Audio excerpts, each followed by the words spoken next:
قل ان کنتم تحبون اللہ فاتبعونی یحببکم اللہ۔ فرمایا کہ اگر تم اللہ سے محبت کرنا چاہتے ہو تو میری پیروی کرو، میرے پیچھے چلو، یحببکم اللہ، اللہ خود تم سے محبت فرمائے گا۔ انسان زندگی میں بغیر کسی کی پیروی کے کوئی کام نہیں کرتا۔ گاڑی جب تک نہ کسی سے سیکھے اسے خود چلانی نہیں آتی۔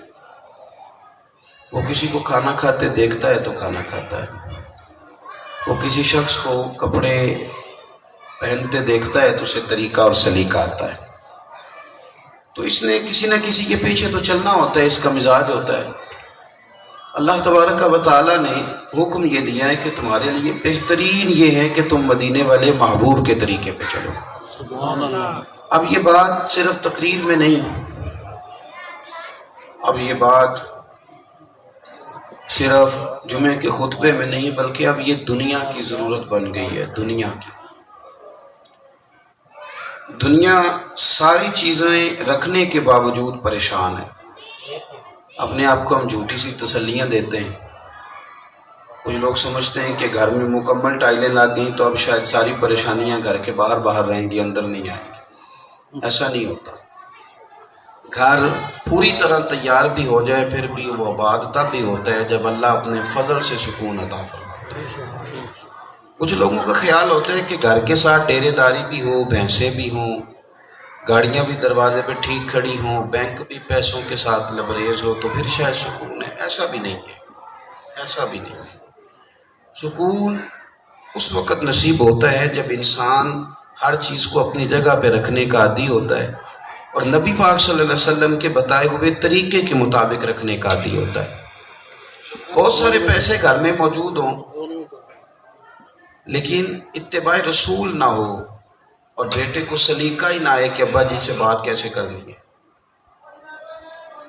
دنیا میں بد نصیب ترین وہ بیٹا ہوتا ہے جس کا باپ اس سے بات کرتے ہوئے 100 دفعہ سوچتا ہے کہ پتہ نہیں یہ کہاں سے بولے گا۔ بد نصیب ہوتا ہے۔ بندہ تھوڑی سی بے ادبی کر دے نا اماں جی کی، تھوڑی سی، زیادہ نہیں، ایک آدھ دفعہ کہہ دے بیوی اور ماں کی لڑائی میں کہ اماں وہ تو چلو جس طرح کی ہے تو بھی تھوڑی سیانی بن، تو بھی بڑی جذباتی ہے، بس لمبی بات نہیں، تھوڑی سی۔ ایک دفعہ صرف پتر نے کہا کہ اماں تو بھی تو سمجھدار نہیں نا، بس وہ ایک جملہ ہی تھا، لیکن کئی راتیں اماں کو نیند کوئی نہیں آتی۔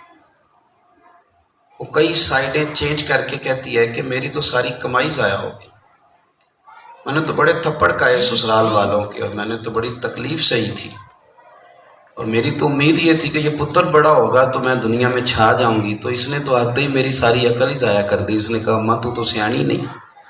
والد کو آپ کے پیسوں سے زیادہ آپ کی عزت کی ضرورت ہوتی ہے۔ آپ جب آ کے ابا جی سے ایک دفعہ صرف کہہ دیتے ہیں نا ابا جی حالات بدل گئے ہیں، اب آپ سیانے ہو جائیں، تو باپ کو محسوس ہوتا ہے کہ میں تو 40 سال پیچھے چلا گیا ہوں، اس نے تو سوچا ہی نہیں کیا کہہ کے نکل گیا۔ تو آپ کو دین کی ضرورت ہے کہ جو آپ کو حضور نے بتایا ہے کہ یہ جگہ باپ کی ہے، یہ جگہ بھائی کی ہے، یہ ماں کی ہے، یہ بیوی کی ہے، اگر اس تسلسل میں آپ کمی واقعہ کریں گے تو ساری دولتوں کے باوجود آپ پریشان ہیں، تلخ تلخ طبیعتیں ہیں، لوگ بڑے بڑے محسوس ہوتا ہے کہ پریشان ہیں، آپ کسی شخص کو چھیڑ لیں وہ ڈر ہی لگتا ہے کہ اللہ جانے کیا بات کہہ دے گا۔ تو جب آپ حضور کی غلامی میں آتے ہیں، اتباع کرتے ہیں، تو آپ کو حقوق کا تعین ہو جاتا ہے، حقوق کا تعین، یعنی دونوں چیزیں آپ کے سامنے کھل کے واضح ہوتی ہیں۔ آپ ایک بات اچھی طرح سمجھیں کہ نبی پاک صلی اللہ تعالی علیہ وسلم نے جو بیلنس ہمیں کر کے دیا وہ اور کوئی کر نہیں سکتا۔ یعنی یہ نہیں ہے کہ یہ بات اچھی تھی تو حضور نے بیان کر دی، حضور نے وہ بات بیان کی ہے جس سے زیادہ اچھی بات ہو سکتی نہیں، زیادہ اچھی بات ہو سکتی، میری بات کی سمجھ آ رہی ہے آپ حضرات؟ زیادہ اچھی بات ہو سکتی، یعنی میں بڑا خلاف ہوں اس بات کے کہ آپ شیکسپیئر کے قول لکھیں اسکول کی دیوار پر، سر سید احمد خان کی باتیں لکھیں، کیوں لکھیں؟ حدیثیں ساری لکھ لی ہیں، وہ ساری باتیں ہمارے سامنے آ گئی ہیں جو ہمیں دنیا داروں کے اقوال کی ضرورت پڑ گئی۔ حضور نے ایک بیلنس کر کے دیا، بیلنس، اس بیلنس کو آپ سمجھیں نبی پاک صلی اللہ علیہ وسلم کی بارگاہ میں جب بھی حضور کی شہزادی آتی تھی نا یا شہزادیاں آتی تھی تو حضور کھڑے ہو کے استقبال کرتے تھے. یہ آج کل نہیں ابا کر سکتا کہ بیٹی آئے تو وہ کھڑا ہو کے استقبال کرے، لیکن حضور نے بیٹی کی محبت کا یہ انداز بیان کیا کہ سیدہ فاطمہ الزہرا رضی اللہ تعالیٰ عنہ جب آئی ہیں تو نبی پاک صلی اللہ علیہ وسلم کھڑے ہو گئے اپنی جگہ سے اور بیٹی کا استقبال کیا. یہ حد ہے پیار کی. اور فرمایا فاطمہ الگ نہیں، یہ میرے جگر کا ٹکڑا ہے.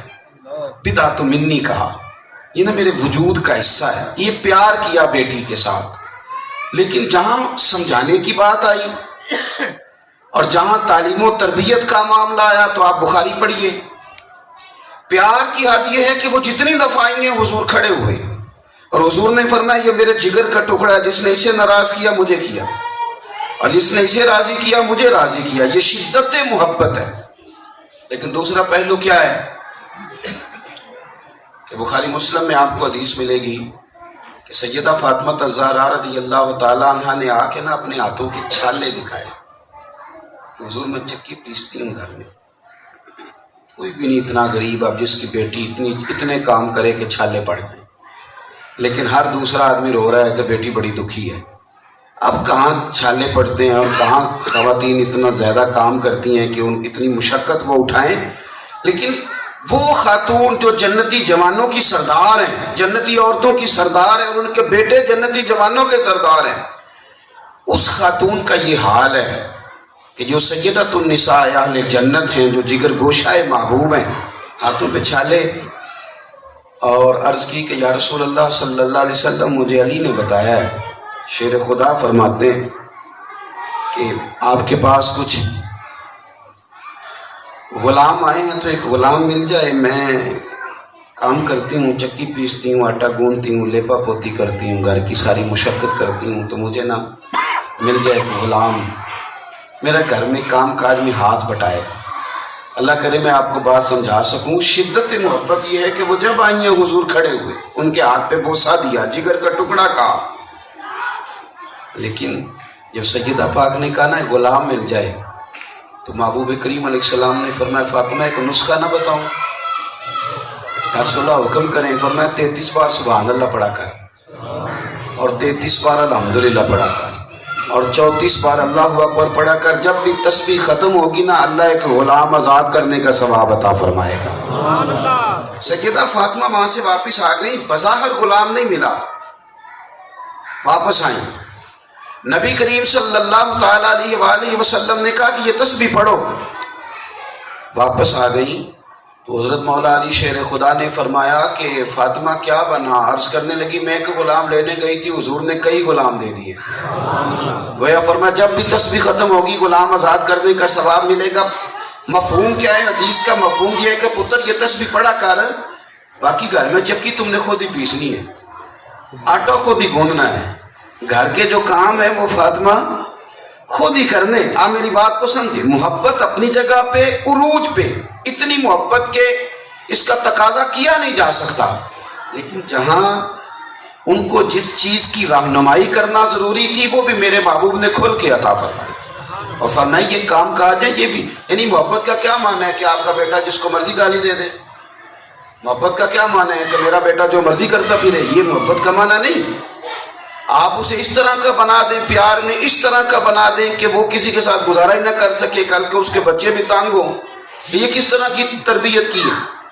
جب آپ پھول سے کانٹا جدا کرتے ہیں اور جب کھیت سے آپ جڑی بوٹیاں تلف کرتے ہیں تو آپ جڑی بوٹی پہ ظلم نہیں کر رہے ہوتے، آپ ساری فصل بچا رہے ہوتے.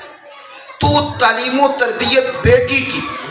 ہم نہ خاوند کے حقوق کی حدیثیں ساری جا کے سناتے ہیں بیوی کو، تو بیوی تو ہمیں پہلے ہی اپوزیشن سمجھتی ہے.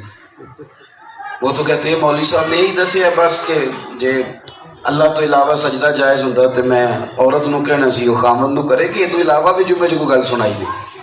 چونکہ ہم یاد کر کے صرف یہ جاتے ہیں نا کہ تجھے نہیں پتا خامد کے کتنے حقوق ہیں. او بھائی خامد کے حقوق بھی ہیں تو بیوی کے بھی تو ہیں نا، بیوی کے بھی تو ہیں.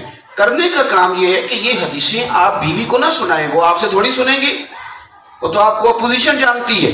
یہ بیٹی کو سنائیں حدیث، بیٹی کو.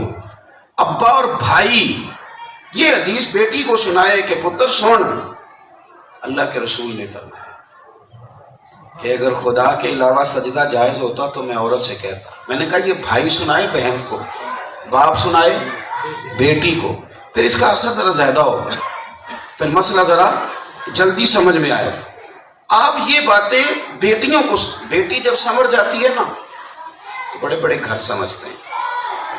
بیٹی کو یہ بات سمجھ. اور ایک بات آپ کو یاد رکھیں، شادی کے بعد بیٹیاں اب کروڑوں روپیہ دے کے بھی میکے رکھیں تو خوش نہیں رہتی، اپنے گھر ہی راضی رہتی ہیں. وہیں ایڈجسٹ کر جائیں تو باوقار ہوتی ہیں.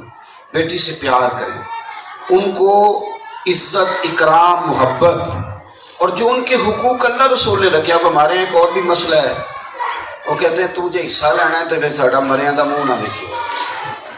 تو مجھ سے ایک بچی نے ایک دفعہ پیغام دیا، اس نے کہا پیر صاحب میرے گھر والے ابا جی اور بھائیوں نے کہا جی حصہ لینا ہے تو منہ نہیں تینوں بکھانا. میں کہا پتر تو حصہ لے منہ نہ دیکھی، ضروری بھی نہیں ظالم کا منہ دیکھنا، اس لیے کہ جو حصہ اللہ رسول نے مقرر کیا ہے.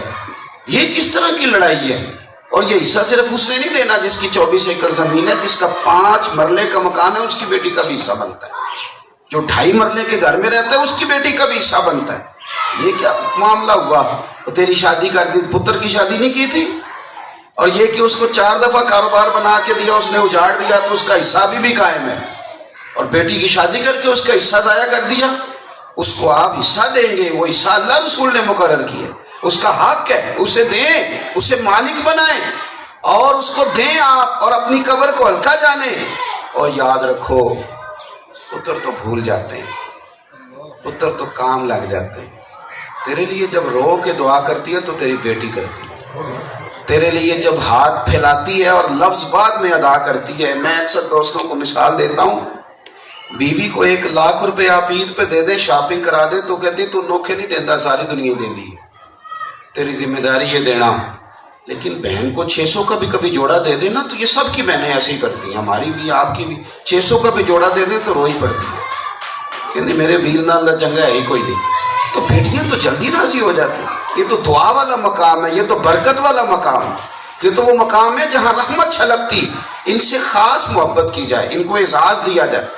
نبی پاک صلی اللہ علیہ وسلم، دل جلدی ذرا اس کا ٹوٹ جاتا ہے، اسے ذرا نا تحفہ پہلے دو، اسے احساس ہو کہ میرے ساتھ محبت کی جاتی ہے. بیٹا نعمت ہے، نعمتوں کا حساب ہوتا ہے. حضور نے ہمیں فرمایا کہ عورت ٹیڑھی لکڑی ہے، سیدھی کرنے کی کوشش کرو گے تو ٹوٹ جائے گی. اس کا معنی کیا ہے کہ اس لفظ کو لے کے عورتوں پہ تنقید کی جائے. میں دوستوں سے کہا کرتا ہوں کہ میاں بیوی کی لڑائی میں نا سارا قصور میاں صاحب کا ہوتا ہے. تو وہ بھی گھورتے ہیں، جس طرح آپ نے نہیں گھورا صاحب نے مجھے، اسی طرح ہی گھورتے ہیں، ایک ہی آگ چھڑے آ جائے. تو میں دلیل دیتا ہوں، آپ سمجھیں گے انشاءاللہ بات کو. بھئی عورت کی عقل آدھی ہے تو مرد کی پوری ہے نا. تو مسئلہ کس نے ختم کرنا تھا؟ آدھی عقل والی نے کہ پوری عقل والے نے؟ تو پھر کس نے خرابی کی؟ بھئی وہ تو سمجھ آ رہی ہے آپ کو کہ اس بیچاری بچے کے ساتھ آپ بحث کریں گے، برابر کا جواب دیں گے، اسے کہیں گے تجھے ٹھیک کر کے چھوڑنا ہے، وہ تو بچہ ہے. آپ یہ سمجھیں کہ اسے پتہ ہی نہیں ہے کہ یہ آگ ہے کہ پانی ہے، اسے پتہ ہی نہیں، اس کا شعور تھوڑا ہے. خاتون کو آپ ساری رات بات سمجھائیں تو سویرے آپ اٹھیں تو وہی ہوتی ہے جہاں رات بات شروع ہوئی تھی. کیوں؟ اس بیچاری کی غلطی نہیں. اگر اس کی عقل پوری ہوتی تو تیرے جوتے نہ پالش کرتی. اگر وہ شعور اس کا پورا ہوتا اور وہ کاروبار زندگی چلا سکتی تو تیرے گھر میں جھاڑو نہ دیتی. اللہ تبارک و تعالیٰ نے تجھے افسر بنایا، الرجال قوامون علی النساء. اسے اللہ تعالیٰ نے بعض مقامات میں تجھ سے ہلکا رکھ کے تیرے تابع. اب تیرے لیے کیا حکم ہے کہ تو دیکھ حضور تجھے یہاں کیا فیض دیتے ہیں. تو اپنے جذبات اس کے لیے نرم رکھ. اگر کہیں وہ غلطی کرے تو وہ بیچاری ٹیڑھی لکڑی ہے، وہ اس کی فطرت ہے. اگر تو سیدھا کرنا چاہے گا تو وہ ٹوٹ جائے گی، ٹوٹ جائے گی. تم اس کے ٹیڑھے پن کو سمجھ کے اللہ تعالیٰ نے وہ اس کو ٹیڑھا رکھا ہے تو تجھے اس کا افسر بنایا، تجھے اس سے بڑا بنایا، فضیلت دی ہے. تو ہم اپنے رویوں کے اندر جب خوبصورتی لائیں گے نا، میں کہا کرتا ہوں کہ آپ ہنس کے گزارا کریں گے تو آپ محسوس کریں گے کہ وقت صحیح گزر گیا. آپ آوازار ہو کے کوئی کام بھی کرتے ہیں نا. مدرسے کے طالب علموں سے میں کہتا ہوں کہ شوق ہے اذان پڑھنے کا، نماز پڑھانے کا شوق ہے. ایک کیا آپ نے شوق سے پڑھائی، اور ایک یہ کہ آپ نے کہا یار جڑا 5 نمازاں پڑھانا ہے نا کام کو نہیں کر سکتا، ڈیوٹی بڑی سخت ہے نا، اور کمیٹی والے لیتے بھی بڑی سخت ہیں، باقی سارے جتنی مرضی لیٹ آ جائیں، مولوی صاحب نے نہیں لیٹ آنا، سوال ہی نہیں پیدا ہوتا۔ ایم پی اے کا انتظار کر لیں گے، وہ 3 بجے کا کرے گا اور 6 بجے آئے گا تو گزارا چل جائے گا، لیکن مولوی صاحب 1.5 منٹ لیٹ ہو جائیں یہ نہیں وارا کھانا، تو یہ تھوڑی سی سختی بھی ہوتی ہے۔ میں کہتا ہوں کہ اگر آپ شوق بنا لیں گے نا، شوق کہ میرا شوق ہے اللہ کے گھر جانا وقت پہ، تو پھر کوئی چیز بھی بوجھ محسوس نہیں ہوتی۔ آپ ماں باپ کے ساتھ، بہن بھائی کے ساتھ شوق والا رشتہ پیدا کریں، شوق والا، اور تھوڑا مسکرائیں۔ آپ بیوی کے معاملے میں یہ ذہن بنا لیں کہ بیچاری کمزور ہے عقل کے تعلق سے، اور اس کی تلخ بات پہ اگر آپ کو تھوڑا سا برداشت کرنا آ جائے، ہنسنا آ جائے، اور یہ فیل کریں آپ کہ یہ اس بیچاری کی سطح یہ ہے، تو آپ تلخ نہیں ہوں گے، آپ کی طبیعت میں گھٹن پیدا نہیں ہوگی، آپ آوازار نہیں ہوں گے۔ لیکن اگر آپ نے ارادہ کر لیا کہ ساری دنیا غلط ہے اور میں نے صحیح کر کے چھوڑ دی ہے، تو پھر تو بھائی آپ برچھی لے لیں، تلوار لے لیں، پھر تو آپ کا بولنا اور تلوار چلانا برابر ہو جائے گا۔ جو بات آخر میں آپ کو سمجھانی ہے، ان سارے مجھے عنوان اصل میں زیادہ دے دیے جلالی صاحب نے، تو میں اب کہاں بات آپ کی خدمت میں عرض کروں، کیا عنوان باندھوں۔ جو بات آخر میں آپ کو سمجھانی ہے وہ ہے بوڑھے لوگوں کے تعلق سے۔ یہ جو بڑھاپا ہوتا ہے نا، یہ بچپن کی طرف لٹا دیتا ہے آدمی کو، اعصابی طور پہ انسان کمزور ہوتا ہے، بوڑھے کے لیے اٹھنا چلنا کوئی کام کرنا مشکل ہوتا ہے۔ اسی طرح طبیعت میں تھوڑی بازو کا تیزی آ جاتی ہے، جلدی آ جاتی ہے۔ آپ یہ سمجھ لیں کہ اللہ تعالیٰ نے جب ان کے جذبوں کو بوڑھا کیا نا، کمزور کیا ہے، تو بچوں کو اسی حساب سے جوان کیا ہے۔ ان کے بوڑھے ہوتے ہی بچے جوان